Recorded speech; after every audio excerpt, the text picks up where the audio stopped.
So ito na po yung 3-phase na motor natin. Connect natin sa Delta. Ayan o. And then paanda rin natin to sa single phase supply. Single phase po yan. Ayan, saksak ron. Outlet. So ginamitan po natin yan ng dalawang capacitor. Isang running, isang starting.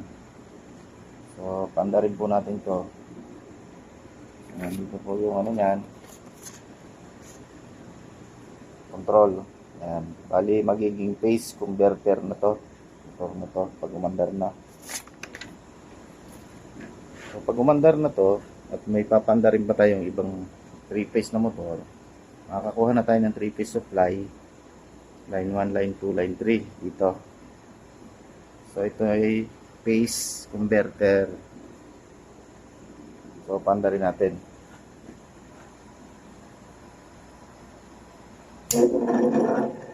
Ayan. Umandar na. Once na umandar yan, meron na tayong supply na 3-phase. Line 1, line 2, line 3. Makakakuha na tayo dito ng 3-phase supply. Ano po yan? 3-phase supply.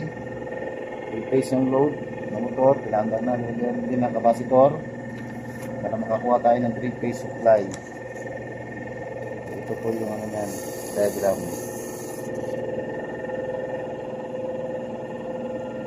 Okay. So, stop na natin.